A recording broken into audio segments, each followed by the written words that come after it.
bem-vindos a mais um vídeo do Mundo na Zona. Esse vídeo que é parte desse quadro aqui no YouTube do Zona Curva sobre relações internacionais. Eu sou a Giovana Branco, eu sou mestre em RI e pesquisadora de cultura e política externa da Rússia, e hoje eu tô aqui para falar sobre alguns acontecimentos importantes da última semana, começando pela reunião dos BRICS, que terminou na última quinta-feira e definiu que até o dia 1º de janeiro serão incluídos mais 6 membros no bloco, que até então era composto apenas por Brasil, Rússia, Índia, China e África do Sul. O BRICS surgiu lá nos anos 2010 com o objetivo de colocar todas juntas as economias emergentes daquele momento, os países que tinham grandes perspectivas de crescimento econômico e que estavam vivendo realmente um momento de rápida ampliação da sua importância na economia e, consequentemente, na política internacional. Mas com o passar dos anos, o BRICS foi até que perdendo uma certa relevância. A gente não via mais uma ação conjunta dos países no bloco e muito menos o bloco, de fato, assumindo questões de poder e discussões internacionais de uma forma mais geral. Mais recentemente, os BRICS voltaram a ter muita importância no sistema internacional, sobretudo a partir da ideia da China de comandar os BRICS e de assumir para si esse papel de liderança regional, mas também internacional. Então agora a gente vê esse projeto de ampliação dos membros dos BRICS como uma grande vitória, não só para os países do bloco, de uma forma geral, mas principalmente para a política externa chinesa. E é sobre esse assunto, então, que eu vou começar falando hoje. Os países que foram convidados a compor o BRICS a partir do dia 1º de janeiro de 2024 são Argentina, Arábia Saudita, Emirados Árabes Unidos, Irã, Egito e Etiópia. Então são 6 países que têm grandes economias e também grandes parcelas populacionais e que, portanto, poderão fazer parte do bloco. De novo, eles foram convidados, mas é muito possível que todos eles aceitem, já que esse convite não pegou ninguém de surpresa, né? São sempre resultados de uma grande negociação que aconteceu entre os atuais membros e todos os interessados, como eu comentei no último vídeo. Então, nas reuniões que aconteceram, né, nessa cúpula dos BRICS lá na África do Sul, mais de 60 países foram convidados e dentre eles 23 já haviam demonstrado interesse em entrar para o bloco. Então não é, de novo, nenhuma novidade que essa expansão estivesse aí no caminho. A gente só não sabia quantos países seriam convidados para incluir o novo bloco. De certa forma, como a gente percebe, né, pelos membros que foram convidados, de fato o BRICS se pulverizou pelo mundo. Antes, é claro que já era assim, né, tinha um país praticamente em cada continente, já tinha uma grande dispersão do bloco de uma forma geral, não era uma aliança regional desde seu início, mas agora ainda mais. Então nós estamos aqui incluindo países da América do Sul, do continente africano, do Oriente Médio principalmente, que talvez seja essa a grande novidade e o tema que de fato nos chame muita atenção, a inclusão de uma vez só de vários países árabes e também agora fortalecendo o Sudeste Asiático e a Ásia de uma forma geral. Então, cada vez mais os BRICS se expandindo e aí também nos percebe que existe a ausência de alguns lugares do mundo em que o BRICS consegue se expandir, que é justamente a Europa e a América do Norte, que já de certa forma, já são, né, regiões ocupadas por grandes potências, que não se enquadram nesse requisito do BRICS de ser economias crescentes e com perspectivas de crescimento para o futuro. Então, economias em desenvolvimento, né? Essas regiões já são ocupadas por países desenvolvidos em sua ampla maioria. Então, são regiões que o bloco não consegue, de certa forma, chegar com tanta força como em esses outros continentes, no sul global, que de fato ressoa muito essa ideia do BRICS e de reformular o BRICS para ser essa aliança do futuro, uma aliança econômica que agora, com esses novos 11 membros, já se coloca muito próximo do G7, que são as 7 maiores economias do mundo, justamente o grupo das grandes potências, tanto em termos de PIB conjunto, como também de peso populacional. Estamos aqui reunindo nos BRICS alguns dos países mais populosos do mundo. já tínhamos, né, Índia e China nesse bloco, mas agora temos outros países, como propriamente a Etiópia, que tem bastante gente também. Então, nós estamos falando de um bloco que vem, de certa forma, competindo diretamente com o G7, com esse grupo das grandes potências, o que nos mostra de novo que o BRICS não é mais apenas aquele bloco sobre economias em desenvolvimento, é também hoje um grupo politicamente organizado em torno de objetivos em comum. Diante do crescente choque entre Estados Unidos e China, como eu também já comentei em outros vídeos por aqui, a guerra comercial entre esses países continua ainda hoje, né? Não foi uma questão isolada do governo do Donald Trump nos Estados Unidos, ela já vinha antes dele e continua ainda no governo Biden. Então, frente a esse cenário em que cada vez mais a gente vê essa disputa internacional entre Estados Unidos e China, e a China também mudando um pouco o caráter da sua política externa, que deixa de ser aquela política externa muito low profile, que não quer chamar atenção, uma política externa de não envolvimento com grandes questões internacionais, e passa a ser uma política externa que busca uma maior liderança chinesa no sistema internacional, busca de fato, né, colocar os interesses chineses nas mesas de negociação, a gente percebe que essa ampliação dos BRICS são de fato grandes ganhos, trazem grandes ganhos para a política externa chinesa. De certa forma, a gente pode entender essa ampliação dos BRICS e os países que foram convidados como uma forma de construir um polo alternativo de poder ao norte-americano ou mesmo ao europeu. Nós estamos aqui vendo a inclusão de países como, por exemplo, o Irã, que de longa data, né, não tem relações diplomáticas com os Estados Unidos, tem uma série de questões, é sancionado há muito tempo, mas também temos a Arábia Saudita, que é um aliado histórico dos Estados Unidos no Oriente Médio, mas que cada vez mais nos últimos anos vem tentando criar uma certa independência da política norte-americana e se posicionar como um ator mais relevante,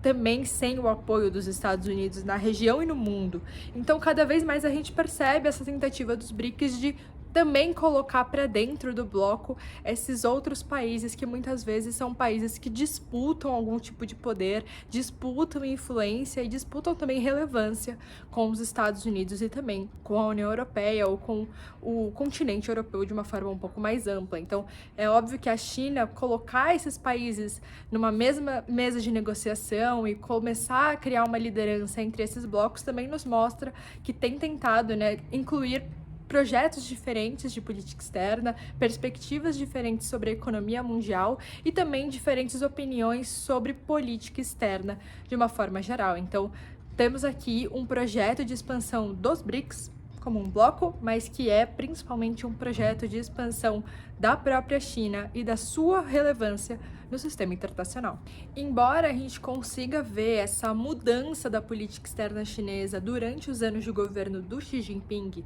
deixando de ser aquela política externa de crescimento discreto, como eu comentei, né, uma política low profile, e se tornando cada vez mais uma política externa assertiva, né, realmente de impor os interesses chineses sobre o mundo, como, por exemplo, a partir do projeto da Nova Rota da Seda, que mostra justamente esse crescimento chinês em termos econômicos, regionais, mas também se expandindo um pouco da Ásia, e também a própria resposta, né, às provocações dos Estados Unidos em termos de sanções, de uma guerra comercial, que também nos mostra uma China que se incomoda mais com essas questões e tenta impor os seus interesses também, ao invés de aceitar quieta as imposições dos Estados Unidos. Então, apesar de todo esse cenário, dessa reformulação cada vez mais clara dos objetivos chineses para o mundo, de tentar se impor enquanto uma grande potência, eu não iria tão longe de dizer que os BRICS vêm se tornando uma aliança anti-ocidental. Inclusive, essa foi uma das primeiras questões que fizeram para o presidente brasileiro, o Lula, assim que ele saiu da reunião, justamente que expôs ao mundo quais seriam os próximos membros, fizeram essa pergunta a ele, e ele também disse que não é uma questão de ideologia, que o bloco dos BRICS nunca foi liderado por ideologias, e sim por interesses em comum desses países. Eu diria que talvez um pouco de cada coisa, né? De fato, a gente tem visto, sim, os BRICS se tornando uma aliança política também, e não apenas econômica, como no seu início, mas ainda assim, não necessariamente uma aliança anti-Ocidente. E acho também importante a gente comentar rapidamente sobre a posição do próprio Brasil frente a essa expansão dos membros dos BRICS. O Brasil, a princípio, era contrário a qualquer tipo de expansão, isso porque havia percepção entre os diplomatas brasileiros de que, com a expansão dos membros dos BRICS, o Brasil perderia espaço de manobra, perderia influência dentro do bloco. E, enfim, é de se esperar que isso de fato aconteça. Uma coisa é você manter algum tipo de influência, de poder de decisão, ou mesmo até de preferências em um bloco composto por 5 países, embora os outros países sejam, né, candidatos a grandes potências maiores do que o Brasil, como propriamente a China e a Rússia. Mas ainda assim, o Brasil tinha um certo espaço de barganha dentro desse bloco mais ou menos consolidado. Agora, com a entrada de 6 novos membros, cujas economias são também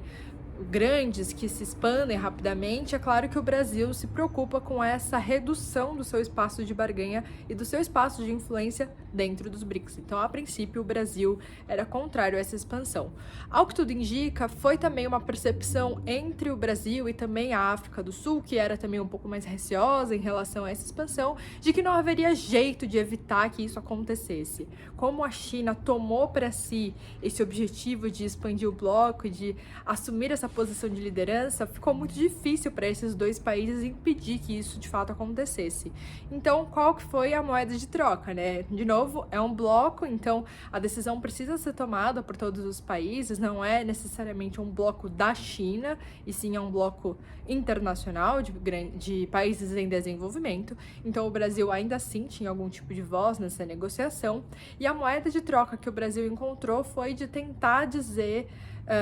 pedir para a China apoiar algum tipo de reforma do Conselho de Segurança. Não é de hoje que o Brasil tem a intenção de se tornar um membro permanente do Conselho de Segurança. Desde a criação do próprio Conselho, o Brasil vem expondo seu interesse em participar dessa cúpula, porque entende que talvez na América do Sul, o principal candidato em relação à potência mundial, que seria um representante desse poder no continente sul-americano, né, nessa região da América Latina, e então o Brasil vem tentando já de longa data esse processo de reforma do Conselho de Segurança. Obviamente, a China não tem interesse em reformar o Conselho de Segurança. A China está muito confortável com a atual situação, em que existem apenas 5 membros no Conselho de Segurança, dentre elas a própria China, e que apenas eles têm direito a veto dentro da ONU. Então, nenhum outro país, tirando esses 5 membros permanentes, tem esse direito ao veto e, portanto, tem um poder muito maior ali dentro. Então, o Brasil não conseguiu necessariamente incluir isso no acordo final de forma escrita, né, de que a China iria apoiar essa reforma e, portanto, o Brasil seria quase que o país escolhido pela China, né, assumiria essa posição de país preferencial de uma grande potência para entrar nesse conselho. Mas o que eles conseguiram fazer foi que, no texto final da reunião, foi incluído uma cláusula dizendo que a China apoiaria que Brasil e Índia e África do Sul tivessem mais espaço de poder nas relações internacionais, sobretudo na ONU. E foi isso, a decisão foi uma questão extremamente vaga, mas também eu diria que seria muito difícil passar qualquer tipo de apoio um pouco mais incisivo da China em relação a esse tema, porque, de novo, não é do seu interesse reformar o Conselho de Segurança. E também não existe nenhuma perspectiva no futuro próximo, ou mesmo a médio prazo, de que isso aconteça na realidade. Mas, de certa forma, nos parece que, diante da impossibilidade de mudar a expansão dos BRICS, pelo menos o Brasil consegue incluir essa cláusula que, por mais que vaga, ainda assim coloca o Brasil nessa posição um pouco mais privilegiada, caso um dia venha a ocorrer essa reforma do Conselho de Segurança. Agora a gente vai falar um pouquinho sobre a política no continente africano. Já há alguns vídeos eu falei um pouquinho sobre a África quando eu comentei sobre o Níger e sobre o golpe militar que aconteceu naquele país, sobre as tensões com a comunidade econômica dos estados da África Ocidental e tudo isso que, né, ainda está sem resolução quando a gente fala da região do Sahel, que é aquela região logo abaixo do deserto do Saara. Mas hoje eu vou falar sobre um outro país que também está passando por um momento bem turbulento na sua política doméstica, que é o Zimbábue. O Zimbábue teve eleições presidenciais recentemente, foram a segunda eleição presidencial direta desde que o seu antigo líder autocrata foi derrubado do poder por meio de um golpe. Então, de novo, estamos falando de um país africano que sofreu um golpe há algum tempo atrás e que só agora vem tentando consolidar algum tipo de sistema democrático, mas ainda assim com algumas dificuldades, como a gente vê nesse caso do Zimbábue. Então, nessa última semana aconteceu essas eleições presidenciais e o Emmerson Mnangagwa foi declarado vencedor das eleições com 52,6% dos votos totais, ultrapassando o seu candidato opositor, que seria o Nelson Chamisa, com apenas 44%. O Chamisa, ele já declarou que não aceita os resultados dessa eleição, que haveria fraude. Ele também concorreu nas últimas eleições também com o Mnangagwa e ele também perdeu há alguns anos atrás, então ele veio justamente de contestar o resultado dessas eleições. Já tivemos também algumas outras declarações de fraude eleitoral por conta de observadores internacionais que estavam lá no Zimbábue no momento das eleições e também declararam algum tipo de inconsistência no momento das votações, principalmente no interior do país, que tiveram, enfim, algumas regiões com mais dificuldade para conseguir um voto claro e facilmente observado como dentro dos padrões internacionais. O que nos revela, de novo, novas tensões dentro do continente africano, tensões políticas, mas dessa vez dentro de um processo eleitoral. Nós ainda não sabemos se esse resultado será levado adiante, se de fato o Emmerson Mnangagwa vai continuar no poder. Ele já era presidente, estava concorrendo agora à reeleição nessa segunda corrida eleitoral mais ou menos democrática no Zimbábue. Então a gente ainda não sabe se isso de fato vai se consolidar ou se o Nelson Chamisa de fato conseguirá abrir algum tipo de processo em relação a uma possível fraude nas eleições. Mas, de qualquer forma, seguindo ou não esse resultado, tendo ou não um resultado, né, final com relação às eleições no Zimbábue, esse processo todo nos leva a uma antiga discussão quando a gente fala principalmente do continente africano, mas também em relação à América Latina, ao Sudeste Asiático, a todo o nosso sul global, né, esses países que ainda precisam se desenvolver, sobretudo em termos econômicos e políticos, que é a discussão sobre estados fortes e estados fracos. E, no geral, quando a gente sai, né, do norte global, nós encontramos estados fracos, que são aqueles estados que têm uma grande dificuldade de estabelecer uma burocracia forte, de estabelecer influência dentro das regiões mais do interior, de justamente conseguir projetar poder mesmo fora, né, da capital ou daquele centro político do país, e que é muito diferente dos estados fortes, por exemplo, na Europa ou na América do Norte, que são estados com grandes burocracias, que conseguem, por exemplo, cobrar impostos com grande facilidade, que conseguem impor uma lei, um tipo de ordem muito claro, um sistema judiciário muito claro, e que, portanto, acabam se organizando muito mais facilmente e conseguindo projetar o seu poder. Então, de novo, nós estamos vendo aí no continente africano mais um estado que se revela fraco, justamente por um conjunto de dificuldades, dentre elas dificuldades históricas, né, por conta do passado colonial e tudo, o quanto que isso não atrapalhou também o desenvolvimento político de algumas regiões do mundo, mas também por uma questão muito moderna, que é de golpes de Estado e de lutas por poder e, de certa forma, de disputas que ainda nunca foram resolvidas depois do período colonial nesses países. Agora, saindo da África, a gente vai para o Oriente Médio falar sobre as relações entre Israel e o Líbano, que ficam cada vez mais tensas. Esses países que já passaram por 2 guerras, que oficialmente não tiveram ainda um tratado de paz e que têm um conjunto de tensões não resolvidas na sua fronteira. E é justamente nessa fronteira que agora, de novo, vem surgindo a pergunta se uma nova guerra seria possível entre esses 2 países. Há algum tempo já vem algum tipo de tensão na fronteira que a gente chama de Linha Azul, que é uma fronteira controlada pela ONU entre esses dois países, que separa o território de Israel das colinas de Golã, que teoricamente são um território libanês, mas controlado pelos israelenses. E nessa fronteira existe um conjunto de tensões entre esses dois países, principalmente por conta do Hezbollah, que é considerado por Israel um grupo terrorista. Segundo o governo israelense, membros do Hezbollah estabeleceram algumas barracas perto dessas fronteiras e têm tentado cruzar a fronteira ou mesmo fazer algum tipo de ação um pouco mais violenta. Já tivemos, por exemplo, pessoas tacando pedras de um lado para o outro, ou mesmo pequenas bombas, e também existe a possibilidade de alguns pequenos mísseis serem jogados de um lado para o outro dessa fronteira, o que acirra completamente a relação entre esses dois países, que já é tensa, né, que nunca foi resolvida nessas duas guerras anteriores e que pode levar a uma terceira guerra entre Israel e Líbano.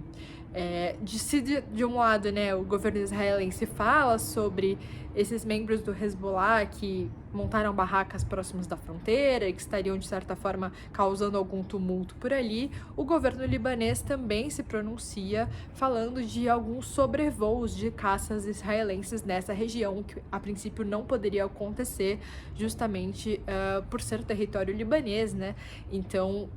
existe aí uma troca de farpas entre ambos os lados, tentando a todo momento mostrar que o outro é que está errado, que o outro que é mais violento, que o outro que estaria infringindo as regras estabelecidas próxima a essa linha azul, né, essa fronteira controlada pelo exército da ONU. E isso já também nos vem de um contexto de grandes instabilidades, não é, enfim, um evento isolado ou outro, uma pessoa que passou da fronteira ou outra, que de fato vai estourar algum possível conflito nessa região. O contexto de instabilidade também dos dois países, de uma forma individual, também chama a atenção, o que também nos preocupa, porque diante de tantas instabilidades, é possível que qualquer tipo de ação um pouco mais violenta se torne um estopim para um novo conflito. Então, no caso do Líbano, o Líbano vem permanecendo sem um novo presidente desde outubro do ano passado, justamente por conta do Hezbollah. O Hezbollah, que vem tentando se tornar cada vez mais uma força política dentro do Líbano, não aceita nenhum tipo de candidato a presidente que não seja o seu próprio candidato e, portanto, vem vetando qualquer tipo de tentativa de qualquer outro candidato libanês de assumir o governo. Então, não consegue, por exemplo, estabelecer de fato uma nova liderança no país e vem causando um conjunto de instabilidades dentro do Líbano por conta disso. E do lado de Israel também, eu já comentei em outros vídeos também, por aqui, que também tem um conjunto de instabilidades relacionadas à reforma do sistema judiciário, um conjunto de manifestações em Israel que nos mostram também uma grande instabilidade política dentro do país. Então, nesse contexto agora, dois países que têm um passado extremamente agressivo um com o outro, que, né, um passado tenso em relações internacionais, que estão passando por instabilidades nas suas políticas internas e que também vem trocando algumas farpas nessa fronteira. Então, é uma região que a gente sempre tem que ficar de olho, porque, né, o Oriente Médio, infelizmente, ele é conhecido justamente por ser essa região de instabilidade no mundo, uma instabilidade constante, mas principalmente nessa fronteira entre Líbano e Israel é algo que a gente tem que acompanhar mais de perto e ficar de olho, porque pode ser que alguma coisa venha a acontecer entre esses dois países no futuro.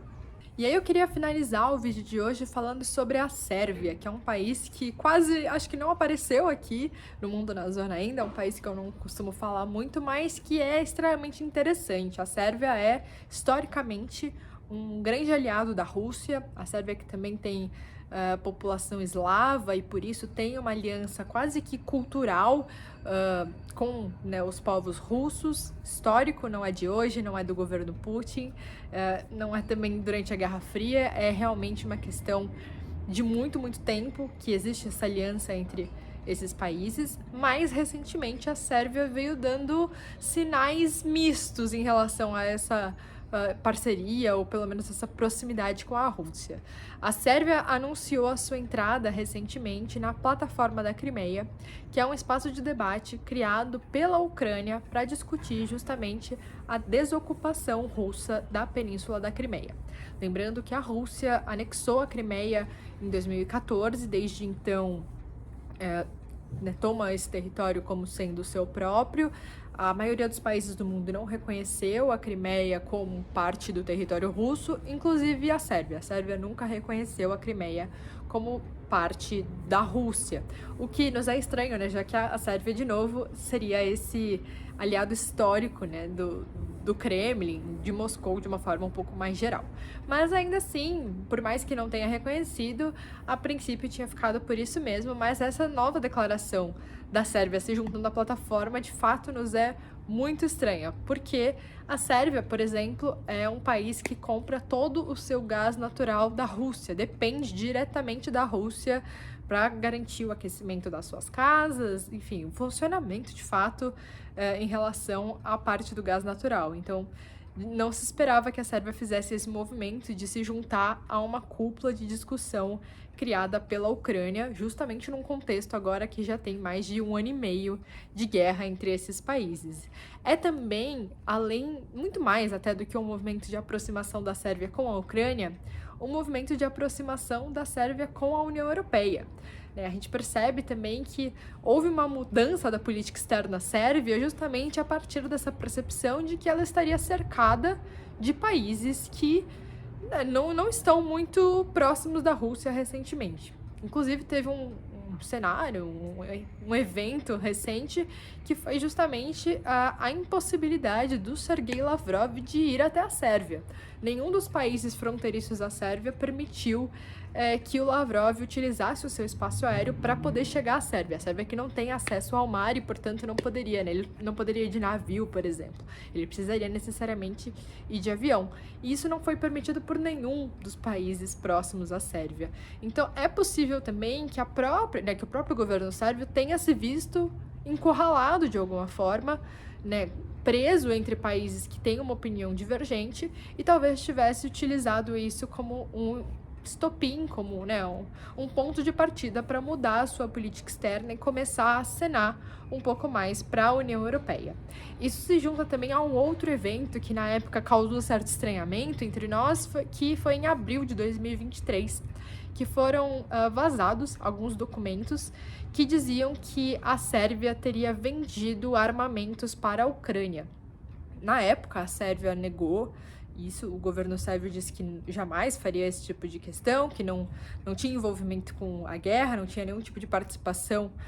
de ajuda à Ucrânia, e ficou por isso mesmo, né? De um lado, como todo mundo imaginava que a Sérvia era aliada da Rússia, ficou de fato uma situação um pouco estranha, mas eu diria que agora, diante dessa inclusão da Sérvia na plataforma da Crimeia, não seria impossível imaginar que esses documentos de fato eram verdade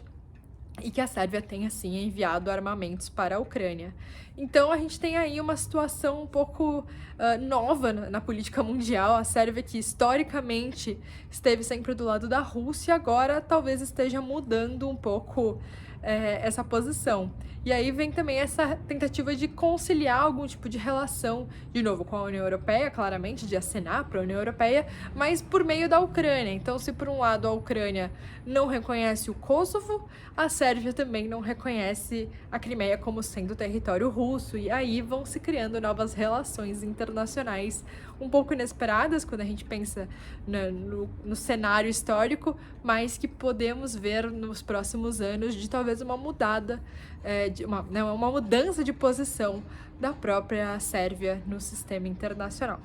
Então, o vídeo de hoje é isso. Eu espero que vocês tenham gostado. Como sempre, se vocês tiverem qualquer tipo de pergunta, de sugestão de tema para a próxima semana, deixem aqui nos comentários e a gente se vê no próximo vídeo. Muito obrigada e até mais!